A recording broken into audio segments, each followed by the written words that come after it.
Ich sage nochmal das mit den Büchern. Okay? Okay. Guten Abend und willkommen bei unserer kleinen Preisverleihung. Ich möchte nochmal betonen, dass wir einen Bücherstand haben dort im anderen Raum, wo Sie Bücher von Salman Rushdie kaufen können und auch DVDs Female Pleasure von Barbara Miller. Okay, of course I want to say it also in English. There in the other room there are books you can buy from Salman Rushdie and also the DVD Female Pleasure from Barbara Miller. And if you have to go to the restroom, it is downstairs, right? And downstairs, also für Toilette unten. Und jetzt beginnen wir mit unserer kleinen Preisverleihung. Bitte, Richard. Good evening, dear guests. Let me give you a very warm welcome. My name is Richard Hockner. I work here, I'm one of the co-founders of Republik magazine, and our editorial office is actually just upstairs. And it is a pleasure to welcome you tonight and to see this bar here, which is our home bar, basically, as a place of public debate. Tonight we are hosting this event on behalf of the Freethinkers Association, and we have some very prestigious guests tonight, and it's a pleasure to see such a full bar tonight. After the event, if you would like to stay, the bar is open, and if you have any questions about Republik and our manifesto, you can also ask me at any time. So I wish you a very inspiring and pleasant evening tonight. Thank you, Richard.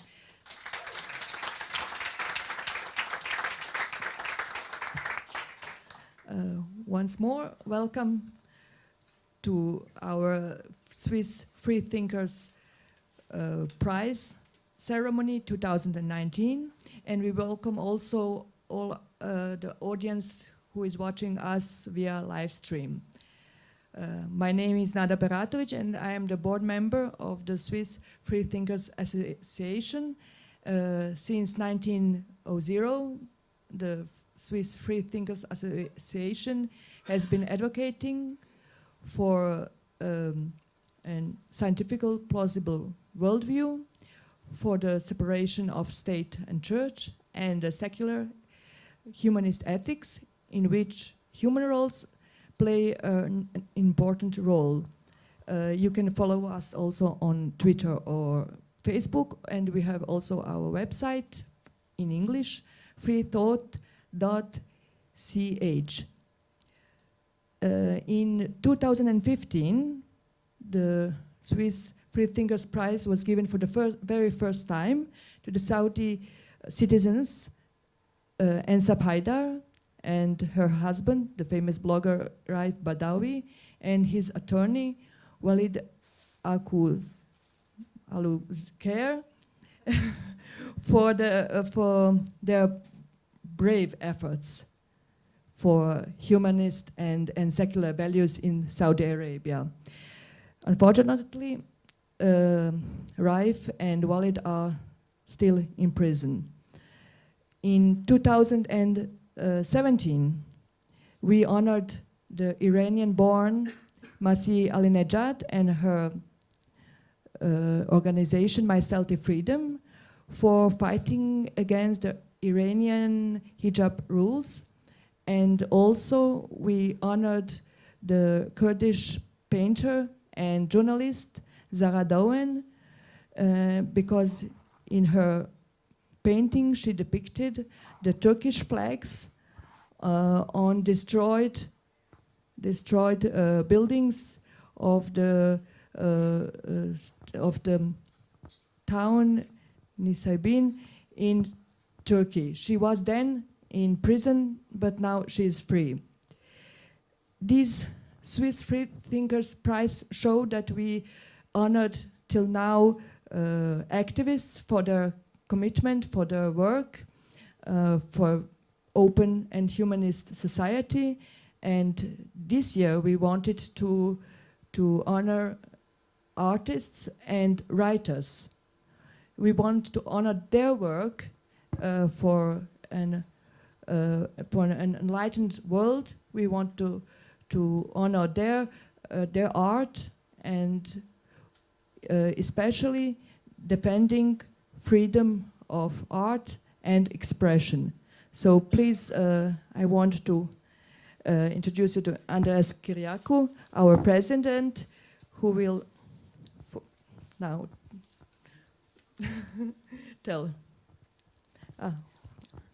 Yes, hello and welcome from my side as well.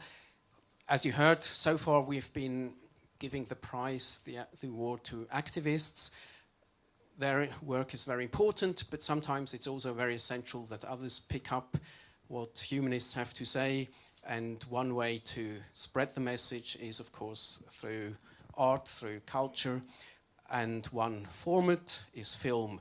And now I would like to welcome our first awardee, Barbara Miller, to the stage.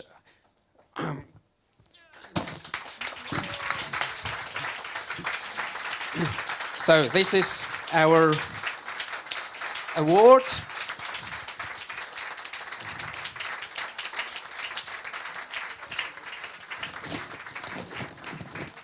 Just so that you have something to take home, something more to take home, here are the flowers. Thank you so much.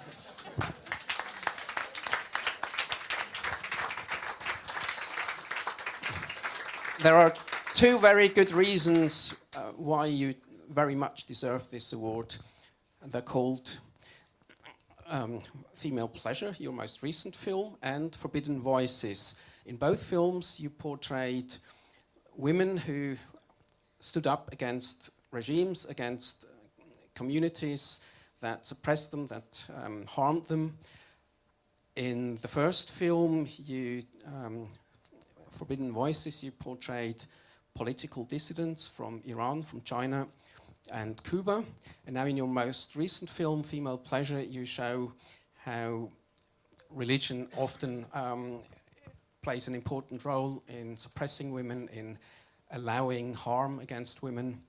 And of course, we that normally take a critical view on religion, we very much appreciate that you look at the the dark side that religion also has, and that the more problematic forms of organized religion.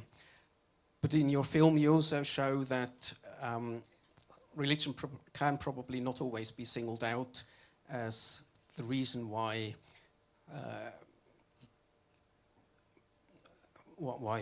women are suppressed, why there is violence against women. Very often religion and culture are very, very closely connected, and we'll be speaking about this. Do you want to say a few words, and then we'll go on the stage? Yeah, thank you very much. I feel really, really honored to receive this prize, especially also together with Salman Rushdie, which is incredible. And I really want to dedicate this prize to these courageous women in my two films who, without their courage and without their fearless way of fighting against fundamentalism, be it in the political systems, be it in religion, I mean, I would have never ever been able to realize these films. So, yeah, thank you very much. It's really incredible to receive this prize. Please take a seat.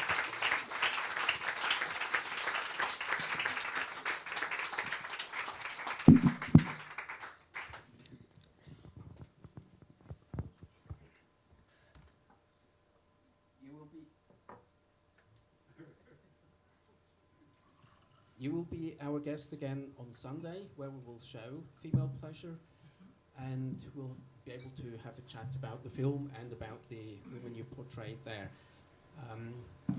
So let's talk a bit more about your first film, but one thing I'm curious about, you studied law, Yeah. which seems like a good way to support individuals that are threatened by political systems, a good way to support the fight for human rights. How come you switched to filmmaking?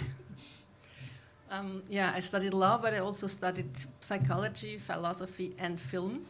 And when I finished my degree here in Zurich, I realized that if I really want to fight for justice in a maybe bigger way than just for individuals, film could be a chance to do so. And then I tried with film. I started learning with Christian Frei, the film war photographer. There it's where I learned how to do documentaries, and then I continued, and yeah, till today. I never went back, but for me, doing films has a lot to do with fighting for justice, fighting for human rights. Well, you didn't just try, you succeeded. Thank you. The first film which portrays these three courageous women from Iran, from Cuba, and China. from China. Yeah. How much of an impact has it had on the life of these three women? We can look back a bit now. Your film is from 2012. Yeah. So what has happened? I mean, it was interesting. I was just thinking about it in the last days. And the Ioannis Sanchez, after we published the film, she was never ever able to travel. And we also had this topic in our film. And with the pressure of the film and the public awareness it made, some months later, the government allowed her for the first time after years to travel. And what was really interesting, she was traveling, she got a lot of prizes all over the world, a lot of invitations, but she came back. She came back to Cuba because she said, if I really can make an impact, it's in Cuba. It's not nowhere else in the world. And she funded a free press, only on the internet, because if she would have printed, she would have gone to jail again. So it's called 14 and a half, because she's living on the 14th floor. And she said, this is like my base, and from there I try to change the world. And yeah, I think in a way she always told me, I will do this only if it's only an online journal, but I want to do it because when the moment comes that the Cuban system will change, it's so important that we already have journalists and people who know how to really do objective, free-thinking journalism, which is not yet reality in Cuba. So I think she really did a lot of important steps to continue her fight. And I mean, it would have been so easy for her after she finally had the possibility to travel to say, okay. I mean, she once lived in Switzerland, so a lot of years ago, so she could have said, oh, I'm going to Switzerland, and that's it. But she really went back, and I mean, the situation in Cuba hasn't really profoundly changed. But at least there are now journalists being ready to fight for good journalism and for free thinking in this way. And Farna Saifi from Iran, she was already living in exile, and it was really sad because she was working for Deutsche Welle, but she got extremely sick, and she was fighting for, I don't know, maybe almost 3 or 4 years for her survival, her personal survival. And today she's living in Washington, D.C., and she overcome this incredible thing which everyone thought she will die from it. Yeah. And we're in contact, not so often, but we are still in contact, and I really hope to see her now that I'm going with #FemalePleasure to the US. And the third one is Zheng Xingyang. The thing was, while I was filming with her, I mean, I never ever had the chance to meet her personally. We were really, she was under house arrest, and we were outside her home in China, me with my cameraman, but there were always these guards 24 hours, so we didn't manage to meet her personally, but we managed to get some material from her. That's how it was possible. People helped us to get material. That's how it was possible to do the film. And only more than a year later, after the film was finished, I finally had the chance to meet her. No, I think it was 1.5, almost 2 years, because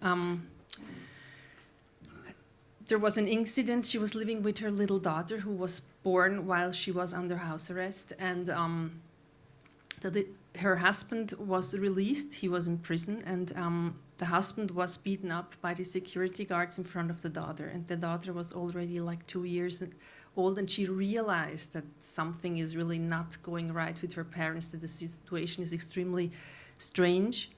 And then Zheng Xingyang, I also helped her to really do a huge petition to tell the world that they really have to help her to bring her daughter out. And the Chinese government felt the pressure and told her that she's able to leave to Hong Kong to study together with her daughter, but she had to separate from her husband, like showing that she's not supporting his cause anymore. Of course, she continued to support his cause and fighting for human rights, but she's separate, and now they're living in Hong Kong, and that's how, together with Amnesty International, we did a screening there, and that's how we finally were able to meet. Wonderful. That's one thing I also wanted to ask. How free were you to film, to take scenes on site? It was really extremely difficult. I mean, in Cuba, I have been often to Cuba, so I knew a little bit how it worked, but Joanny Sanchez were also under surveillance the whole time. So yeah, we were able to go to her house. Sometimes we just met somewhere outside, but always when we came back to the apartment where we lived, me and the cameraman, we did like 5-6 copies, and we gave the copies to other people because we never knew if they will come and make, destroy all our material. And once we managed to film with Joanny at a beachside in Havana, we really entered the car. In this moment, there came like 3 police cars. They really searched the whole place. Everyone had to show his passport, and we just stayed in the car and didn't move. So it was like, it was always this feeling of not knowing how safe it is. And in China, yeah, as I said, I mean, we were there as tourists. That was the only way. It would have never ever been possible to get the permission to film with dissidents. So we were there as tourists, but we didn't manage to get in contact. I mean, we got in contact through other channels, but never ever personally. And in Iran, I mean, Farnas Saifi was living already in exile. So we decided that in the end, only the cameraman went alone to do some images in Iran, and he was arrested twice. But we were working together with Reporters Without Borders in France. So we had like a huge setup to help him in case that it would have gone worse, because there was, I think it were 2 Americans who went to Iran in the same time. It was just after the uprising and the demonstrations, and they were caught, and they had to stay like half a year. They tried to free them, so we were really kind of afraid that something could happen to our cameraman, but they in the end believed that he was just a tourist. Strangely, being at these places where the most important thing happened some months ago, but yeah, we were really lucky. And do you think today in any of these 3 countries you would have the same chances? You said nothing much has changed in Cuba. What about Iran? What about China? With this view on culture, on filmmaking. I mean, we of course all hear the news that local dissidents are taken to court, put into jail. How much freedom do people coming from outside have? Has anything changed? I don't think so. I mean, I just read about Hu Jia, who's the husband of Zheng Xingyang, that in 2018, I mean, he's still living under house arrest. Officially, he's not, but he's not able to move. He's not able to travel. He still has to be always in his apartment. In 2018, when there was the meeting of the party, he was deported to the countryside so that he could never ever do anything or say anything, I mean, without internet and everything. So I think the situation has not changed at all, unfortunately. I mean, I think there are so many people which we have seen in this time when blogging started, because for me, I did the movie because I really felt this force or this possibility of simple people just telling about their real life, what is really happening on the ground. They reached out to the world, but unfortunately, we didn't manage, or till now, to change the system. And I mean, in China, what I was also showing in the film was how the censorship was working already then. And I think it even got worse. And now we have Russia, who has not, again, like China, not it's the same in Iran. It's not the internet, but it's an intranet. Also in Cuba, means all the information the people are getting, if they're not going through proxies and know how to do it, it's just the thing that the government wants. And I mean, yeah, there's not much freedom of thinking. And just a little anecdote: when I was with the film with Forbidden Voices in America at a festival, there were 2 young Chinese students, and after the film they came to me and they said, "What? Are you sure that the Tiananmen massacre, this really happened in China? We have never ever heard a single word about it. How can it be?" And then we told them, "Please go here, try here in the internet, and you will find a lot of information." Yeah, it's really, it shows how these realities are created. So at least they were genuine students. I work for, well, it's a volunteer task for an NGO at the Human Rights Court, and there's a high presence of Chinese citizens there, but they're all in scam NGOs run by the state. So if you at least manage through your films to make people aware, coming from these countries, that the truth is rather one-sided, that is being told, that's already, I guess, a great impact of your films. Your more recent film, I think we still have to talk about it, even though we will have another chance on Sunday to chat. How come you picked up the sort of core theme of religion for your film, Female Pleasure? I mean, it started when I traveled a lot, and I was really wondering why today in 21st century, if we talk with women about sexuality, about how they feel as women, it's much more about obligation, even much about pain and not about pleasure. And I was really wondering where it comes from. And I did a lot of researches, and I found in the 5 world religion these texts, which are always in the film, that are telling us that women are sinful, the female body is demonized, female sexuality brings all the sins and all the bad things in the world. And starting with that, I was looking for 5 women from this 5 world religion, world cultures. I think that the boundaries are really shifting a lot. And to tell their story and their view and their way of fighting against, in a way, this misuse of religion, to tell them that there are that half of humanity is not worth it, that half of humanity has less value, that the female body is a negative thing, and that we have to feel ashamed that we are women. And yeah, it was, for me, it was really interesting to do this journey and to see that still today, also in our societies, if we look at the situation of female sexuality, the view of the female body, so many of these ideas of this, let's say, patriarchal interpretation of the religious scriptures are still vivid, and we don't even realize it, because, yeah, often we're living in secular societies and modern societies, but a lot of these ideas are still here. So, yeah, that's why I started with this, with the religion, to go into religion, to see maybe where it comes from.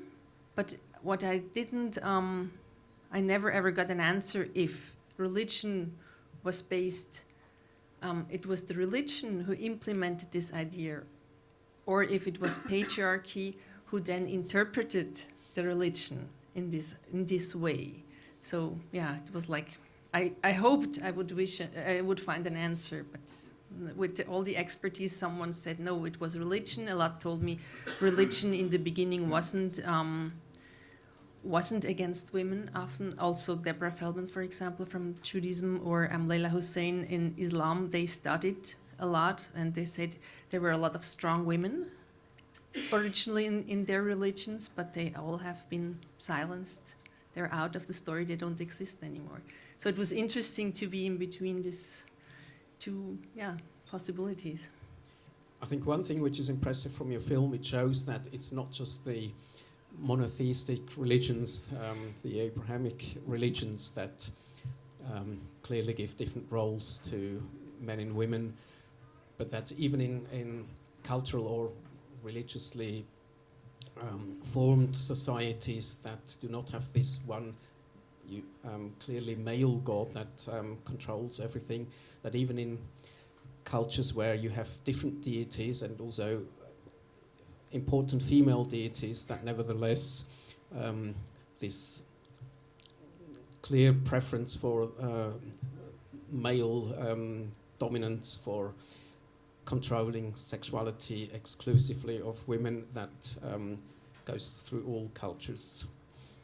Yeah, for me to realize these parallels, also if we talk about Hinduism, the fundamentalistic part of Hinduism, also if we talk about Buddhism, like it's interpreted in China or in Japan, coming from China, it's incredible. For me, it was really shocking to realize it, that it's all over this idea, that the female body is sinful, and that because we are women bringing all these sins to the world through our body. I mean, you could think that, maybe the female body, maybe once it was worshipped because we're able to bring life. But to see this ability as a negative thing is really, wow, it was eye-opening for me. One of the more uncomfortable claims from Buddhism is that it's an intended punishment to be born as a woman. So. Yeah, in the Japanese way of interpreting this Buddhism, it said if you want to have enlightenment, your body has to change in a male body, because impossible with a female body to be enlightened. Let's talk a bit about your upcoming film project. You have announced that you want to make a film on male sexuality. Yeah, that was an interesting experience while doing #FemalePleasure. I often came across, also in a way, like the pressure being on women, on men, be it from religion, be it from society, from all these stereotypes, and often the reaction of men who went to see #FemalePleasure, they said, oh, it's interesting, for the first time I realize really what it means to be a woman today. But on the other hand, men also often told me that they never talk about male sexuality. They never talk about their fears. They never talk about the pressure they're under, about all these stereotypes they have to cope with. And I think if we really start openly to talk about this taboo, I think not only the sexual relation in between men and women will improve, but a lot of other things also will improve.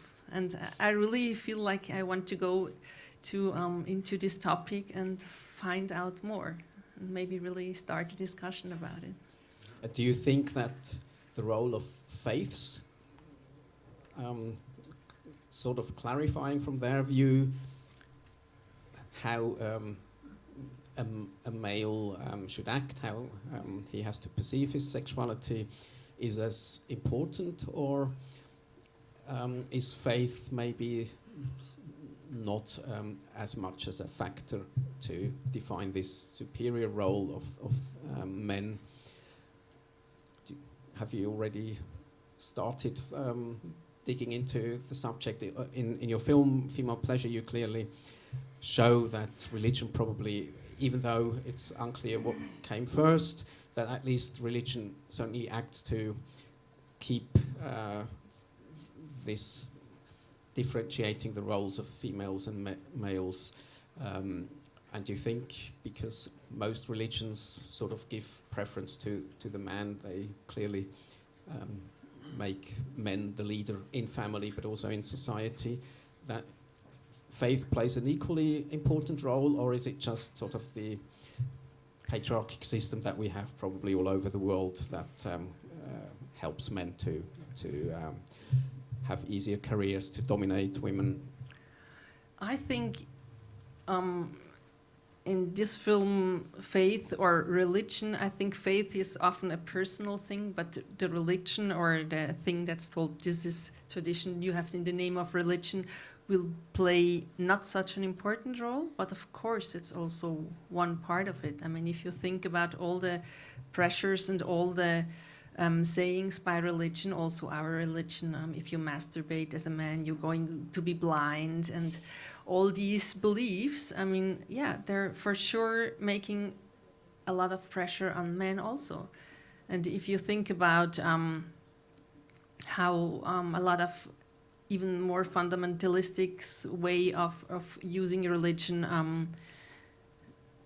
that of course sexuality is often seen as negative, in a way that the God is so jealous that the man shouldn't love women, but he should love, in the end, only God.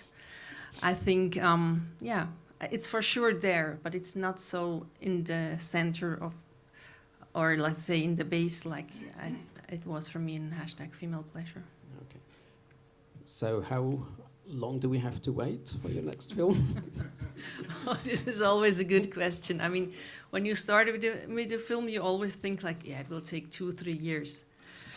#female pleasure took me 5 years. So I really hope it will be quicker, but you never know. You know, it depends on financing. It depends on so many things. It depends on how you want to work with protagonists. With #female pleasure, for me, it was important that it's their story and that I follow them and their important issues, and not that I say, oh, we could do this, or let's go there, and this needs time.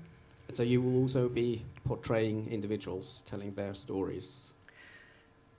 I guess so, because in a way it's my way of telling bigger things or the global issues.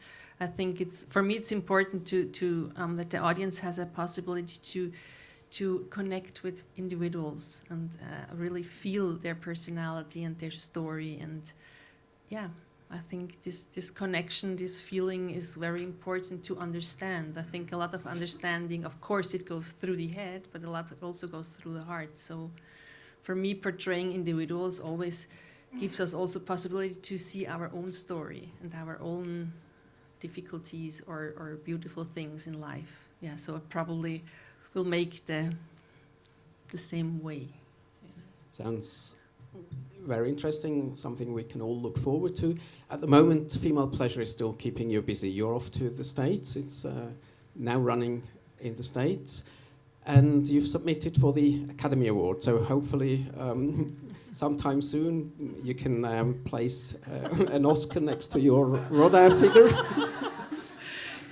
I mean, you know, we're outsiders, and running for the Oscar, for me, it makes sense because I really want to spread the word. I really want to spread the message in a way that the fight of these women, but also the positive message that change is possible through this film. And if we reach with, you know, doing this campaign, more people, if we reach to spread the word, to change the situation for women and girls worldwide, that really it changes to positive, then that's for me the goal. And then I really have this feeling of having got an Oscar without, you know, having got an Oscar. But that's my motivation to do it. Well, from our audience, you certainly got the award, the recognition. I do hope it also works out for the Academy Awards.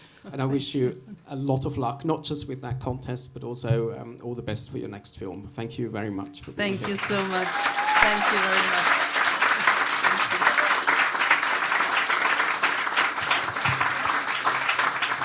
And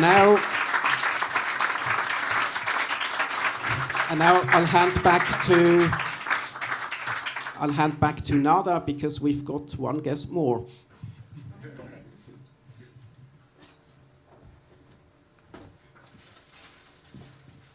Hello. I want to call Mr. Rushdie here to come. Ich gebe ihm das. Was, aber du sagst schon, was ich weiß nichts mehr.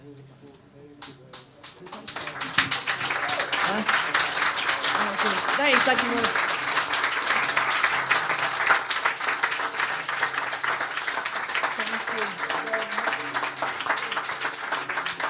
Here is the prize, the Swiss Freethinker Prize.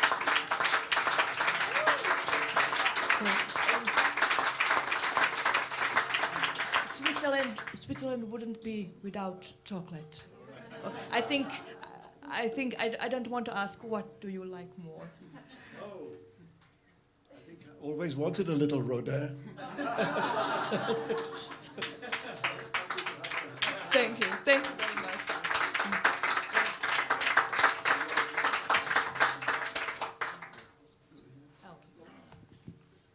All right. Maybe he would like some chocolate. We knew that you've got Vienna upcoming as your, I think, final tour of the German-speaking world. Yes. So we also thought that a box of chocolate would be a bit easier to carry around than Perfect. Thank you. flowers. No, thank you. I like chocolate, and I know what chocolate means to the Swiss. It's a semi-religious thing. Okay. Yeah. Chocolate and watches. So, before you were here, you had a very busy day. You've been giving interviews all day, so we very much appreciate that you found the time to come here. Thank you. I already mentioned that after having awarded activists, humanist activists from different countries, we now decided another important role that people with humanist ideals take is to spread the word through their means. One, of course, is film. You, in your books, you look at our society, you criticize things that are going wrong, and you very often include bits and pieces of religion in your books. And of course, you are a humanist, as we all know. You are a patron of Humanist UK, our sister organisation. Yes. So there are so many reasons to award you the prize. We, of course, also very much appreciate that you have always defended freedom of speech. So, again, a warm welcome and applause for you for all the work you've done for decades. Thank you. Thank you.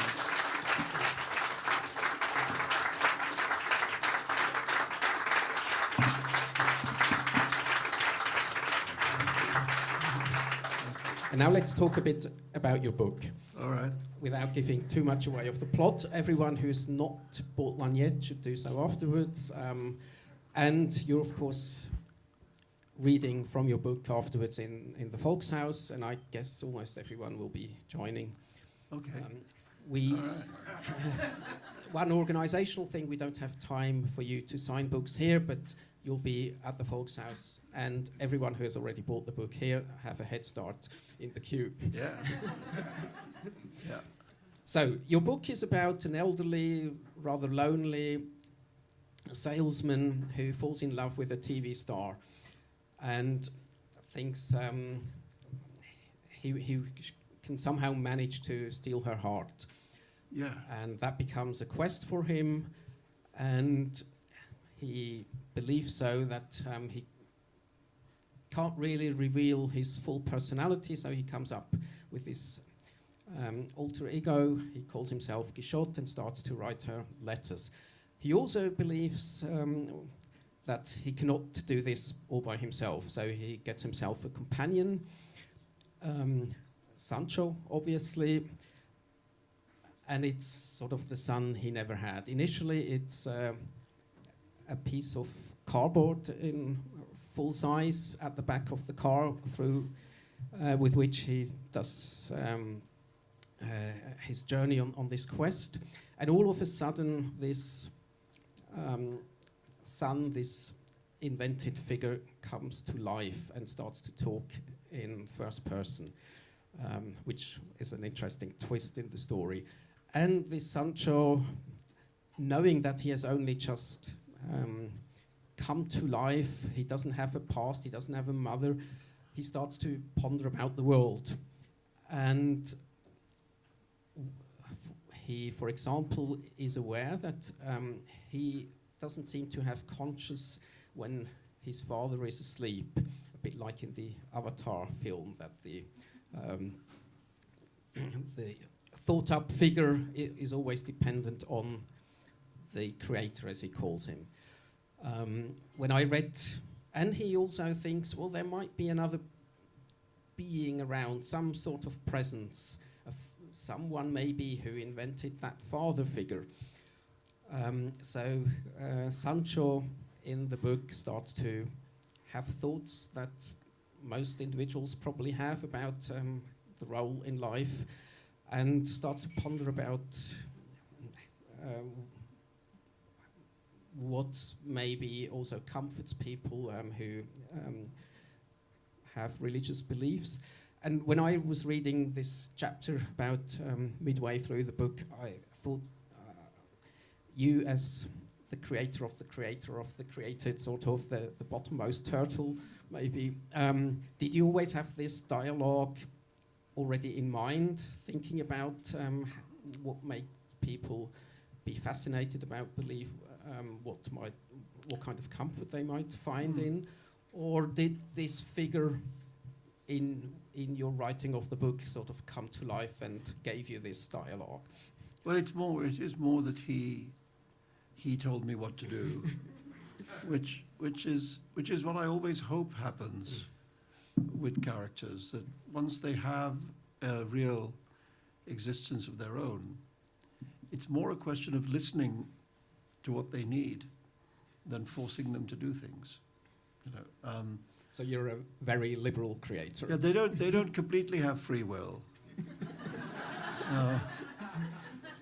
I mean, in the end, they have to do what I say. But I give them the illusion of free will.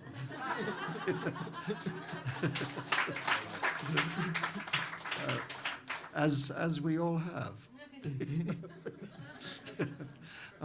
But I was actually very happy about Sancho, because he developed in a way that was quite unexpected in many ways. And to me, he was the most interesting character to write in the book, especially when he begins to, he's very, he's aware of his, in a way, fictitious nature, because he's been brought into being by an act of magic, and knows that he is essentially imaginary, but he's very, very anxious to be real, and so the question of reality and what it is and how it works is the thing that really centrally preoccupies him. And then, as you say, he begins to intuit that behind the character of his supposed father, there's maybe another creator, and that gives him thoughts about God. Although he's quite suspicious of the idea of God, but he senses this entity, and I mean, he doesn't know that the entity is me. You've not revealed yourself. No, no. Otherwise he would give up the idea of God quite quickly. But yeah, it became a way for me to write about how people have a sense of transcendence, of something beyond their knowledge and beyond their comprehension. And to write about that sympathetically, if you like. I mean, this is also, in Cervantes' great novel, in the second part of Don Quixote, Don Quixote and Sancho Panza become aware of the fact that they're characters in books. And not only are they self-conscious as characters in books, they have very strong opinions about the books that they're in. So they like Cervantes' genuine Don Quixote, but there are all these fake Don Quixotes that people have been writing, and they're very, very contemptuous of being in those bad books. They want to be in the good book.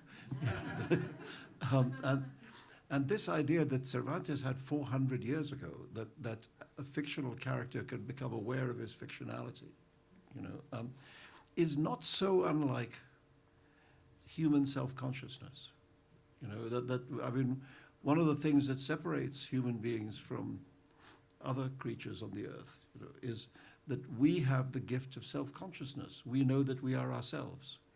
you know, and that's an amazing quality, because it allows us to be both ourselves and to stand outside ourselves and look at ourselves. You know, and as far as we know, there's nobody else, no other creature on the earth that can do this. You know, so self-consciousness has something very central to do with humanity, you know, with who we are. And of course, self-consciousness, one step forward, becomes the humanistic belief that we have, that the self is an autonomous entity which controls itself. You know, and out of this comes Renaissance humanism and, you know, everything else. So anyway, so it all starts with Don Quixote beginning to understand that somebody's writing him, you know, and the history of Europe flows from that fact. So anyway, yes, it was interesting to have a variation of that when it becomes this young fellow, kind of a teenage kid, who begins to intuit these things. You know, and I'm happy to say that so far, in the 3 months or 3.5 months since the book came out, it seems clear that from readers' responses that Sancho is everybody's favorite character. You know, because he's this sort of terrible teenage lout, but he has a sort of deep side. Definitely, and he feels disadvantaged. So he seems to sort of, that's how I read it, to fight for his role in the book. Yeah, he wants to. I mean, you know, I've said before, but he is, in a way, more like Pinocchio than Sancho Panza. You know, because in Pinocchio, the woodcarver Geppetto, who doesn't have a child, carves a child out of wood, and then the wooden child comes to life. And throughout the story, Pinocchio's great desire is to be a real boy, not to be a wooden puppet, but to be a real boy. And I'm now not talking about Walt Disney. In that impossibly ancient time before Walt Disney, there was a novel called Pinocchio by Carlo Collodi, and that was what I was thinking about, really. So in my novel, Sancho makes friends with a talking cricket, but the cricket speaks Italian. Because he's a cricket from a novel, not from a movie. He doesn't have a stupid hat and umbrella. He's just a cricket. So you'll have to read it. Yes. Not giving away all the plot. In the book, Sancho also says he sometimes wakes up in a different place than he went to sleep, because it's his father driving at night, and then all of a sudden his consciousness starts off in a new place, and says, well, maybe this religion thing is something that gives people comfort, because you don't want the place that you went to sleep to be a different one than where you wake up. You want the world to be controlled.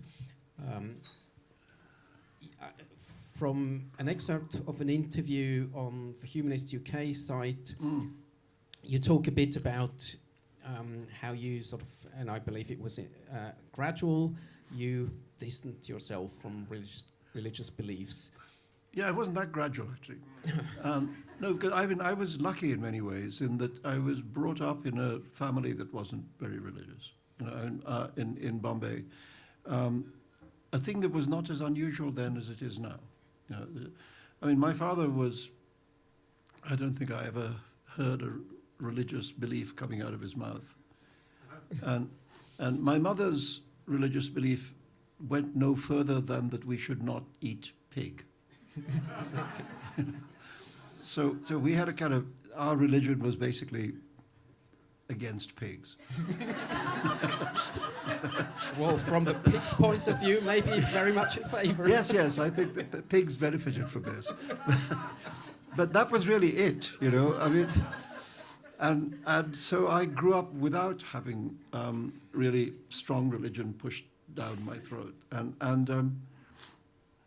I remember, you know, leaving Bombay being sent to boarding school in England and going to the school canteen shop, you know, and buying myself a ham sandwich in order to disprove the existence of God.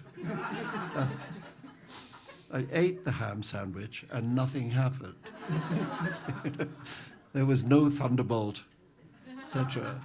And at that moment I thought I had proved the non-existence of God. And have thought so ever since, really.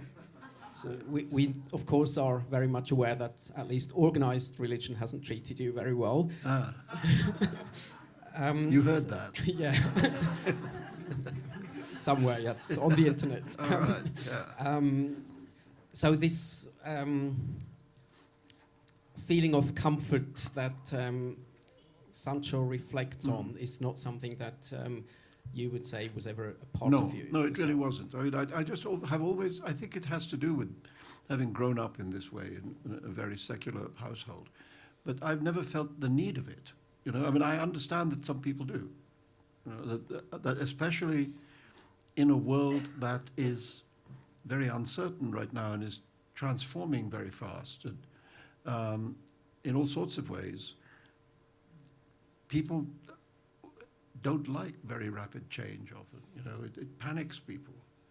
And they can reach out for something that feels like it's not changing. It's sort of eternal, you know.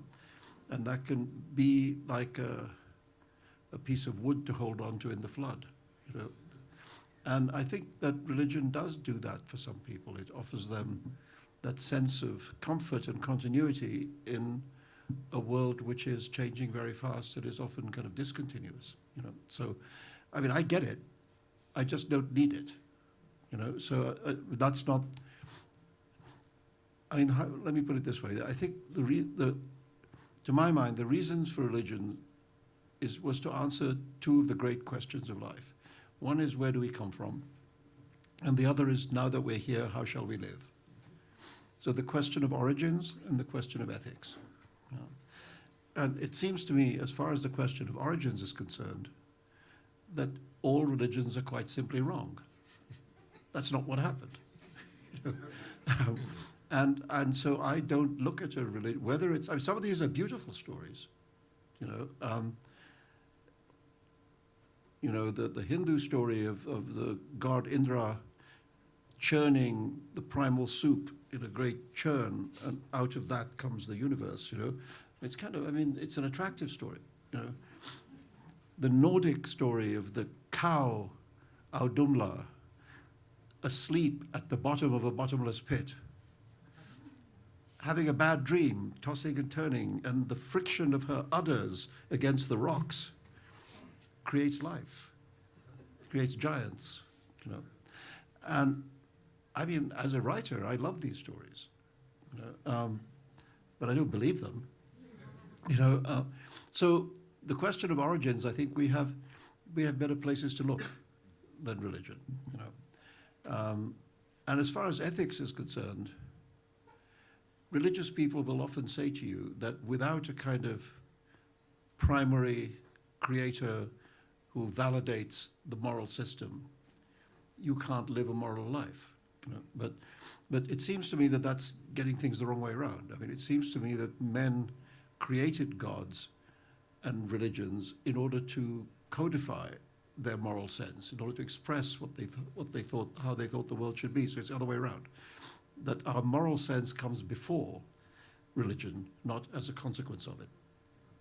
And I mean, you know, frankly, I think ethics is a constantly evolving thing.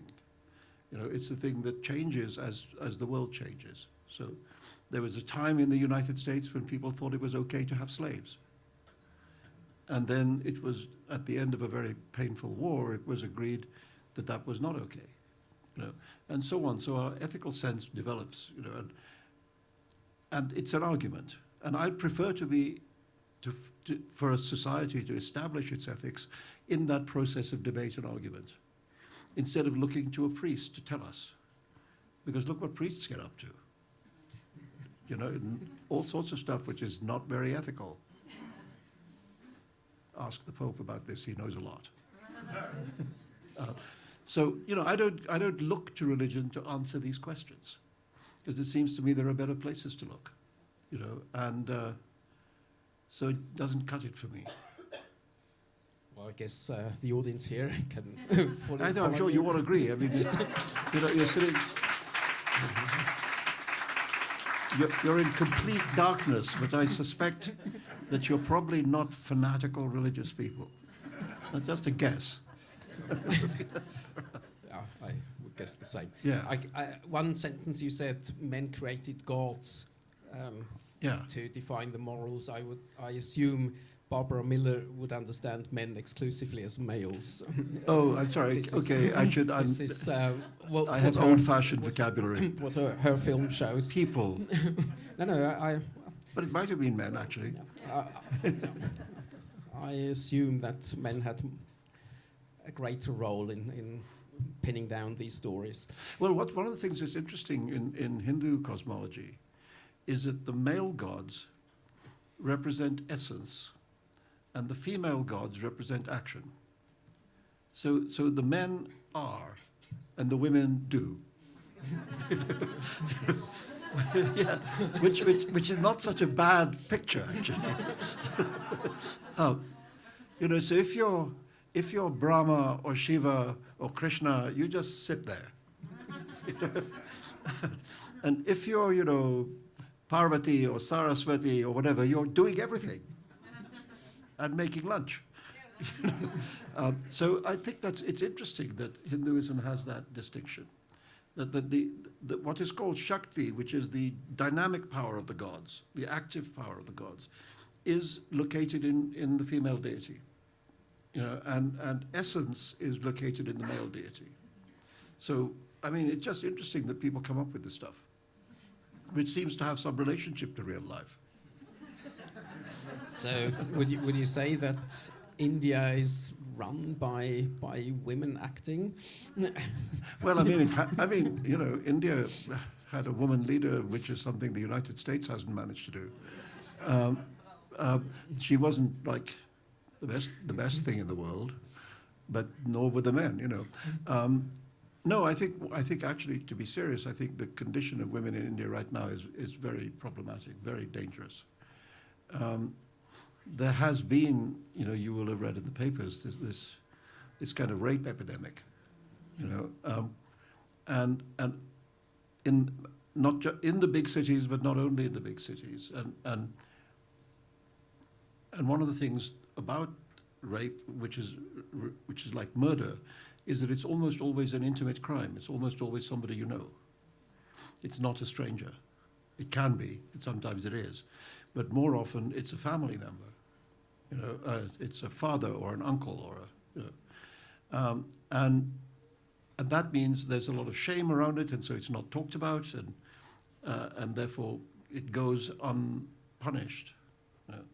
But I also think it's because this young generation of women in India is a very emancipated generation.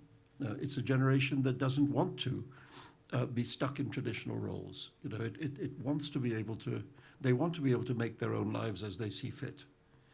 And I think for a lot of Indian men, that is frightening. And the rape thing is a way of trying to push them back into their place. And it is really, really alarming what's happening.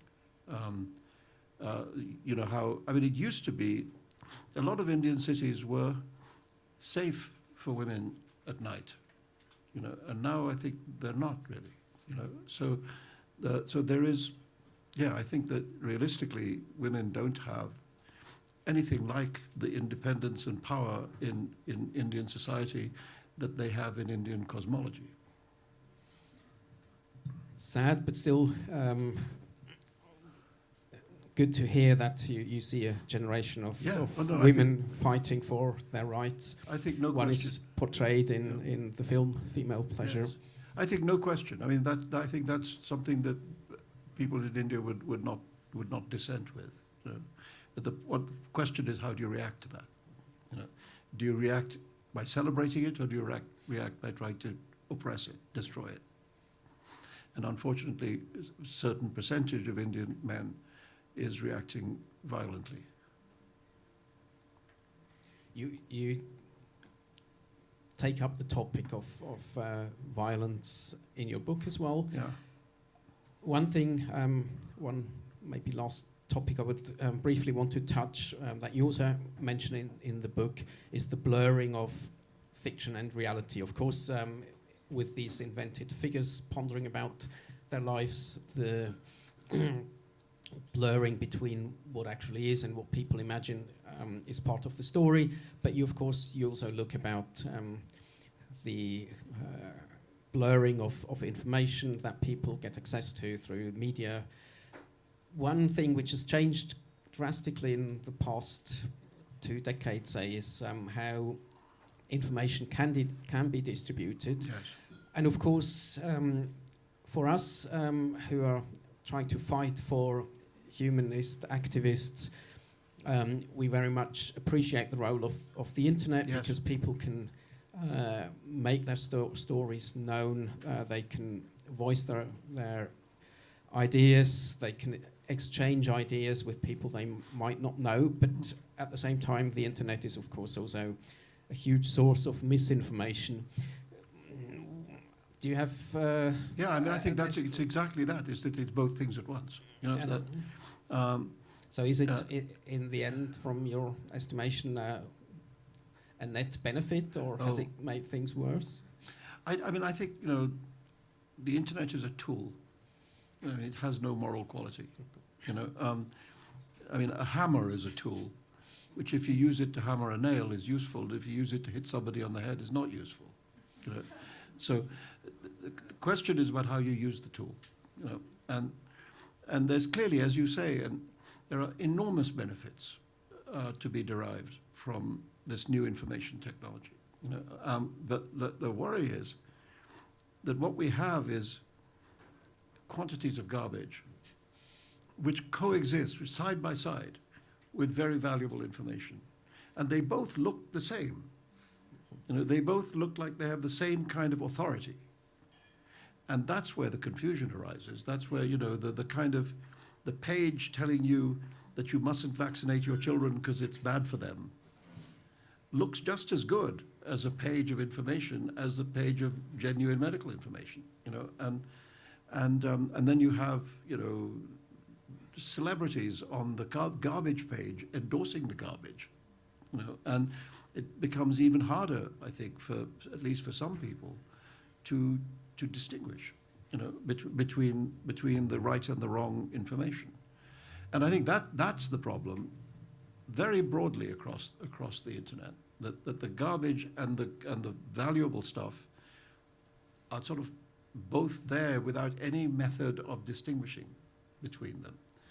And so it gives us we live in a confused time, you know, and I think for any community or society that if you don't know how to work out what is right and what is truthful and what is untruthful, you know, it's dangerous, because it allows people who are unscrupulous about the truth to do well, you know, to convince substantial numbers of people that their garbage is the truth, you know, and we all see the effects of that every day around us. So I mean, the novel lives in that reality. It lives in that reality, and the question is, you know, if you're a novelist, you're in the business of making shit up. You know? So I mean, everything I say is made up. You know, and there's a lot of people who say, well, what's the difference? You know, you're making things up too, and you know, and I mean, the answer to that is, there's a long answer to that, but the short answer to that is that there's a difference between fiction and lies, and to put it simply, it is that the purpose of art is to tell the truth. Whatever the means that we can use surreal or realistic techniques, but the purpose of art is to say something that the reader will recognize as true about human beings. This is what we're like. This is what we do. This is how we behave with each other. This is wonderful in our behavior, this is what's terrible, and these are the societies we build, and this is how they work, etc. That's what literature is always trying to do, is trying to show you the truth. You know, and lies, of course, are a way of obscuring the truth.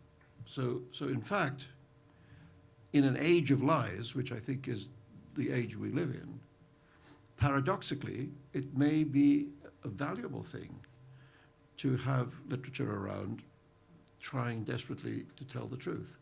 Thank you. Thank you.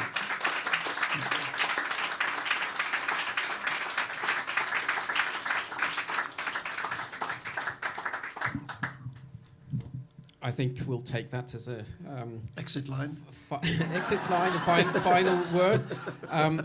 We know very much that I would say as humanists that the arts are a very important aspect of human life, and that artists, writers have a great role to play. They inform us exactly through showing where society goes awry. It's been a great pleasure, and I hope you continue with writing new novels, new fiction for decades more. Oh, Thank you very much Thank for you. being. Thank you. Thank you. So,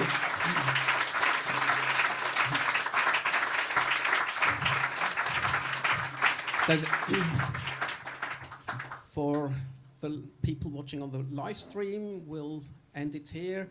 I just want to say thank you very much to the Republik for hosting us, to the Rothaus Bar, the place you are actually now, to our two guests. Of course, you will have to stay for a second more to take some pictures. And also to our two technicians, one invisible behind here and the other one sitting too. The whole evening with regards to text was run by women, just so that you know. And of course, also a warm welcome and thank you for everyone who was here and is here. As you know, the bar is still open, but everyone who wants now to rush over to the Volkshaus to get a good seat, enjoy the second half of the evening.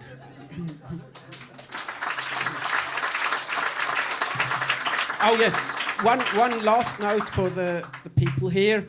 There's still books that can be bought in the room to the right, behind the bar. So go and get your copy and get it signed later on. Thank you very much for being here, and see you next time. One event that we have coming up, just as a very, very last bit of information, 21st of March, from now on will be Apostasy Day, and we'll have a whole range of interesting speakers coming to Zurich, apostates from all types of religions and sects. So join us again then.